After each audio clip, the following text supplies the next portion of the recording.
Part of what makes a fictional world believable, in addition to ancient history and vibrant cultures, are those occult or New Age arts that they practice.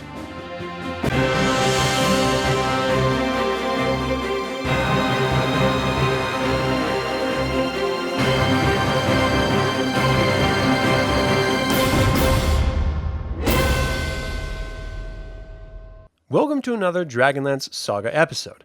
My name is Adam, and today we're going to talk about some of the New Age arts that can be found on Krynn. Don't forget to like and subscribe to this channel, ring the bell, and you can support this channel by becoming a patron on Patreon, a member of this YouTube channel, and you can pick up Dragonlance gaming materials using my affiliate link. All links are in the description below. This is not intended to be a complete guide to all occult knowledge or New Age arts practiced, but rather an exploration of some highlighted in the game's sourcebooks. I grew up fascinated by the idea of the occult or hidden knowledge. You can blame it on programming from a religious background or my desire for there to be something more to our reality than what was in front of our noses. Whatever it was, I loved the idea of it. As I believe most kids do, I went through a New Age phase where I thought astrology and numerology, hell, even palm reading, was real. Though those days are behind me and my mind is firmly planted in science, I still like the fantasy of it all. One aspect that I love about fantasy in general, and Dragonlance specifically, was that there is magic, arcane and primal sorcery, to divine and mysticism, depending on the age of Krynn. One of the strengths that propelled Dragonlance was the deep history and sense of fleshed-out racial culture the world was populated by and rooted in. Another part of this is the focus on different cultures practicing New Age arts. When my friend in middle school gave me his Advanced Dungeons & Dragons Dungeon Master's Guide, I found an appendix in the back titled Appendix J, Herbs, Spices, and Medicinal Vegetables. The balance of historical uses of the items listed was seen as magic or witchcraft by our real-world ancestors. One idea I've always liked was that magic is yet to be proven natural science, and this list was the bridge between the two practices. When I later found reference in Dragonlance to the use of tarot cards in the form of the TALIS card deck, including the use of runes, numerology, and herbalism references in the various Dragonlance sourcebooks, I was hooked. Let's explore some of these ideas and have some fun in the process. Again, in a fantasy world. This is as real as you want it to be, regardless of how you feel about the practices in ours. Laura and Tracy Hickman created a gypsy card reading function in their I6 Ravenloft module for Advanced Dungeons & Dragons in October 1983, and it seemed like only a matter of time until they would then craft a version of it for Dragonlance. In DL12 Dragons of Faith, they did just that. The TALIS card deck could be used to play some traditional in-world games, but they also had a more mystical side to them, in the same way as tarot cards evolved into playing cards in our own history. The deck is used as a way to add mystery and the seeing of the unknown to the game. The TALIS cards are composed of 6 suits of 9 cards each. These suits represent the elemental forces of the universe.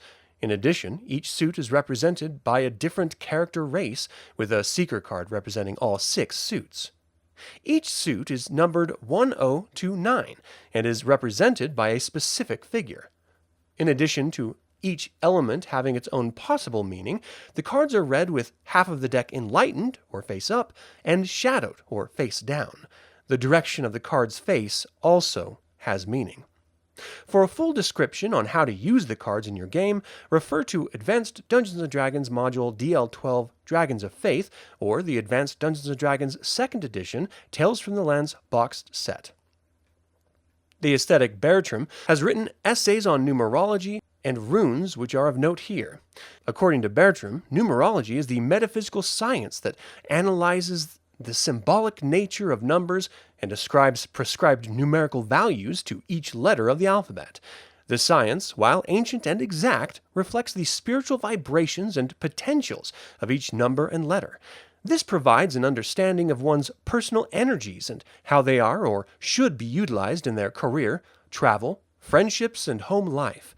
This is personified in the following small sample of vibrations: the soul urge, or the heart's greatest desire; the quiescent self, or the passive, quiet energy of the individual; the expression or personal capabilities, talents, and skills, and the life path or one's destiny.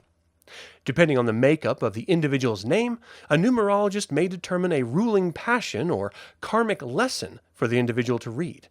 The basic technique is to reduce an individual's name and birth date to a single number or to a master number. Each letter is assigned a numeric value, and that value is interpreted by the numerologist to exact the necessary vibrational information. If you'd like to see examples and learn more, refer to the Leaves from the Inn of the Last Home sourcebook. In Bertram's essay on runes, he posits that Runology is the metaphysical study of the spiritual energies inherent in certain occult symbols or alphabets, commonly known as runes. The etymology of the word rune is derived from the ancient northern word runa, meaning secret or mystery. All runes are imbued with a very specific vibration or a set of congruous vibrations of a spiritual, psychological, or mundane nature. Runic symbols vary from culture to culture on Krynn. They're derived from incredibly ancient origins. Runes represent fundamental archetypal human potentials and experience. Though cultural use of the runes may change or evolve, the archetype of the rune remains true. The archetypes of the psyche grants runes the power for divination. The archetype of the spiritual grants runes the power of meditation. Runes may be presented individually or in a runic spread or predetermined pattern. The Cross of Life, the Staff of Fulfillment, and the Incarnation spread are three such examples. The Cross of Life explores the dynamic energies involved in a situation that requires personal growth and unfoldment. The Staff of Fulfillment explores the bringing of business or creative endeavors to fruition, and the Incarnation spread provides an understanding as to how this incarnation was affected by the previous one and how it will affect the following incarnation. For more information on Runology and to see examples, refer to the Leaves from the Inn of the Last Home and the History of Dragonlance sourcebooks.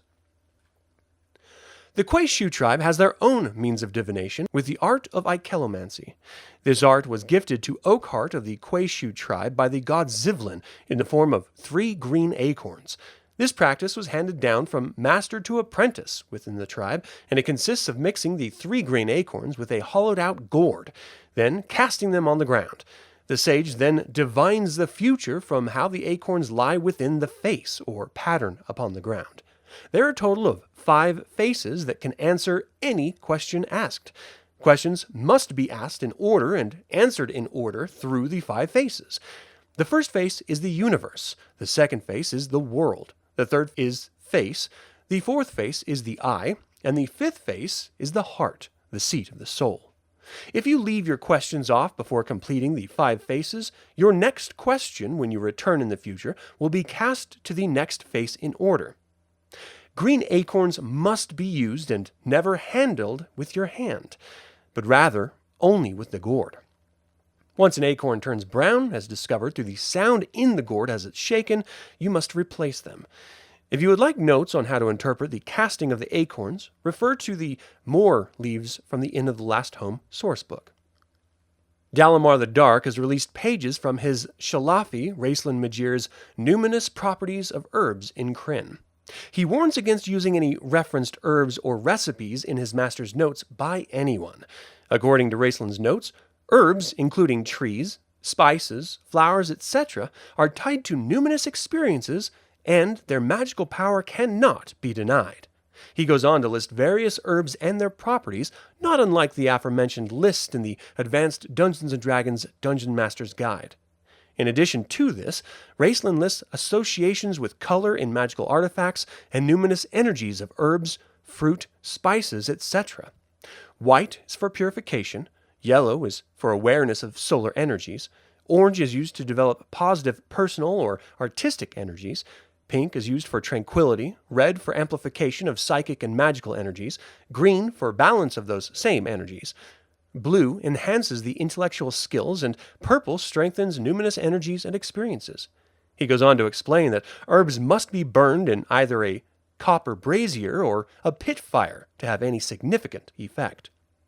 This excerpt of his writings goes on to relay many recipes for salves, elixirs, and poultices, to name a few, even going so far as to list meteorological omens. To learn more, consult the Leaves from the Inn of the Last Home sourcebook. Finally, I would like to briefly discuss the Vallenwood Scrolls. Written on the uncommon Vallenwood pulp, the language is an ancient form of a Plains language with occasional etymological connections to a rarely spoken Kender dialect. They contain 4 areas of metaphysical thought: the universal essences of life, the teachings of the Vallenwood tree, the elements of magic, and the light bodies. The section on the universal essences addresses the spiritual development of an individual, responsibilities to self and community, and sacred alignment with the gods of one's choice.